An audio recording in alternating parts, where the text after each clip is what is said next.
வந்து பாடிட்டுருக்காங்க. அப்போ வந்து தன்னை அறியாமல் வந்து அப்படி பாடிட்டு இருக்கும்போது மைக் எடுத்து வந்து வச்சிடுறாங்க. அதை பார்த்து பொன்னி வந்து ஒன்றும் புரியாமல் கண்ணை திறந்து பார்க்குறாங்க. பார்த்தா மைக் இருக்குது. ஒன்றும் புரியாமல் அதுக்கப்புறம் பாடி முடிச்சிடுறாங்க. எல்லாருமே கைத்தட்டி கிளாப் பண்ணிவிட்டு எல்லாருமே வந்து ரொம்ப சூப்பராக பாடினீங்க 3 பேருமே அப்படின்னு சொல்கிறாங்க. பர்டிகுலராக பொன்னி ரொம்ப நல்லா பாடினம்மா அப்படின்னு சொல்லிட்டு வந்து அவங்களாம் சொல்லிட்டு போகிறாங்க. மைக்கில் நான் பாடினேனா அப்படின்னு சொல்லிட்டு யோசிக்கிறாங்க பொன்னி. அப்போ வந்து நான் எப்படி மைக்கில் பாடினேன், எனக்கு ஒன்றுமே புரியலையே அப்படின்னு சொல்லிட்டு யோசிச்சுட்டு இருக்காங்க. இந்தாம்மா காசு வச்சுக்கோ நீ பாடினதுக்கு அப்படின்னு சொல்லிட்டு அவங்க சொல்லிட்டு போகிறாங்க.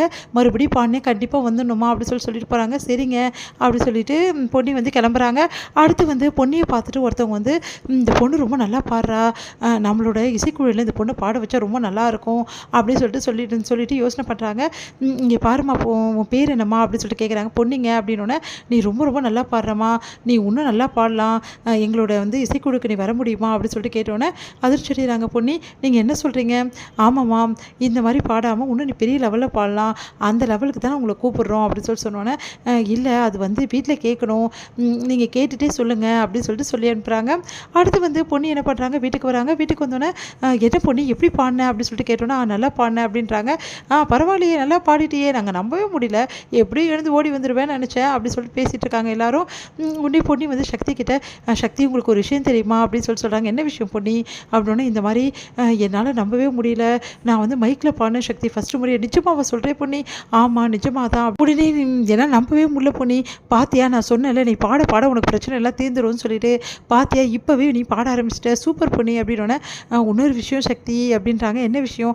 இந்த மாதிரி வந்து ஒரு இசைக்குழுவான் அவங்க வந்து என்னை பாட சொல்லி கேட்குறாங்க அப்படின்னு சக்தி வந்து அப்படியே வந்து உணர்ச்சி நிஜமாக பொன்னி வர வர பார்த்தியா உன்னோட லெவல் எங்கேயோ போகுது பொன்னி, நான் அதான் சொல்கிறேன் நீ தான் கேட்கவே மாட்டேங்கிற, இப்போ பார்த்தியா உன்னோட வந்து பாட்டை கேட்டு எவ்வளோ பேர் வந்து உனக்கு ஃபேனாக மாறிட்டு இருக்காங்கன்னு சொல்லிட்டு. இல்லை சக்தி என்னால் அதெல்லாம் பண்ண முடியுமானே தெரில, கண்டிப்பாக பண்ண முடியும், அவங்கள நம்பர்ஸ் எல்லாம் கூட நான் பார்த்துக்கிறேன் புரியுதா, நான் பேசி அதுக்கப்புறம் பார்த்துக்கலாம் அப்படின்னோடனே சக்தி அதெல்லாம் வேணாம் சக்தி, அத்தை தெரிஞ்ச பிரச்சனை ஆகிடும், அதெல்லாம் நான் பார்த்துக்கிறேன்னு சொல்கிறேன்ல நீ வா அப்படி சொல்லிட்டு உள்ளே கூட்டின்னு போகிறாரு. இது என்ன பார்க்குற பற்றி செம்ம கடுப்பாகிறாங்க. வர வர சக்தி வந்து எப்போ பார்த்தாலும் பொன்னின்னு சொல்லிட்டு தெரிஞ்சுக்கிட்டே இருக்கா, விடவே கூடாது இதை அப்படின்னு சொல்லிட்டு யோசிக்கிறாங்க. பொன்னிக்கிட்ட சக்தி வந்து பேசிகிட்டு இருக்கும்போது வேணும்னே வந்து பிரீத்தி வந்து நிறைய வந்து குறைச்சல் கொடுத்துட்ருக்காங்க.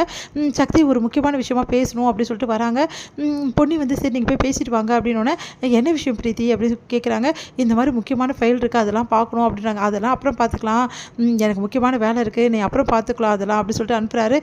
இல்லை இப்போவே பார்க்கணும், இப்போல்லாம் ஒன்றும் பார்க்க வேண்டியதில்லை பிரீத்தி, அப்புறம் பார்த்துக்கலாம் நான் தான் சொன்னேன்ல அப்படின்னு சொல்லிட்டு நீ எடுத்துகிட்டு போய் வை நாளைக்கு பார்த்துக்கலாம், இப்போல்லாம் எனக்கு டயர்டாக இருக்குது நான் பார்க்க முடியாது சொல்லிட்டு சொல்லிடுறாரு. அதனால் வந்து பிரீத்தி செம்ம கடுப்பாகிறாங்க. சரி நம்ம எப்படியாவது சக்தியை வெளியே வர வைக்கலாம், பொன்னி கூட பேசலாம்னு பார்த்தா இந்த சக்தி வந்து கேட்கவே மாட்டேங்கிறானே, என்ன தான் பண்ணுறது அப்படின்னு சொல்லிட்டு மறுபடியும் வந்து சக்திக்கு கால் பண்ண என்ன பிரீத்தி உனக்கு என்ன வேணும் அப்படின்னோடனே இல்லை சக்தி முக்கியமான ஒரு ஃபைலில் ஒன்று வந்து எனக்கு ஒரு விஷயம் புரியல, அதனால தான் உங்ககிட்ட கேட்டேன் அப்படின்னு சொல்லிட்டு கேட்குறாங்க. சரி நான் வேணா ரூம்க்கு வரட்டுமா? அதெல்லாம் ஒன்றும் வர வேண்டியதில்லை, அது புரியலனா இப்போ ஒன்றும் பிரச்சனை கிடையாது, நீ வந்து எனக்கு ஃபோட்டோ எடுத்து அனுப்பு என்ன விஷயம் நான் சொல்கிறேன் அப்படின்னு சொல்லி சொன்னோன்னே என்ன சக்தி இப்படி பேசுகிறீங்க அப்படின்றாங்க. வேறு என்ன பேசுகிறது, இந்த டைம் என்னன்னு தெரியுமா உனக்கு, இது தூங்குற டைம், இந்த டைமில் போயிட்டு நீ இப்படிலாம் பண்ணிது நல்லதில்லை, நீயும் காலேருந்து வேலை செஞ்சுருக்க அதனால போய் தூங்கு, எதுவாக இருந்தாலும் நாளைக்கு பார்த்துக்கலாம் நான் தான் சொல்கிறேன்ல அப்படின்ட்டு வச்சிடறாரு. செமையாக டென்ஷனாக